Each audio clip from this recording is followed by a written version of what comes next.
Nag-cat cafe ako. Sila lahat iuwi. So, ano yung mechanics ng mga ganun? Per hour ba siya? Or? Oh, per hour siya. So, tapos meron na siyang kasamang one drink. Parang pwede kang kumuha ng coffee or... Beer?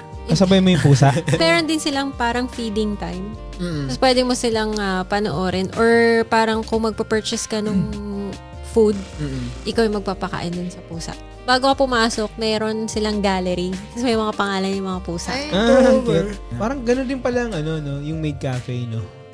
Ganun din, may mga pangalan rin sila. Pero diba? Hindi ko ano. Kailan bawal ma-attach? Bawal ma-attach eh. Nakalagay. Sa pusa pwede eh. Pwede. Sa pusa pwede. Ayun ang ko, sa mga regrets ko, pare. Mag-maid cafe. Hindi ka nakapag-maid ka. Hindi, gusto ko tayong dalawa eh. Sila Joseph Actually, sana. naku-curious kasi ako eh. Kung ano nakikita dun sa maid cafe. Ayun, ganun nga. Experience lang. Parang ano. Tapos Naka-maid. Nakasama nila. miniskirt. Hindi naman yata siya parang Sexual. Sexual. More of parang... Kawaii! Mga ganun. Yan. Kawaii!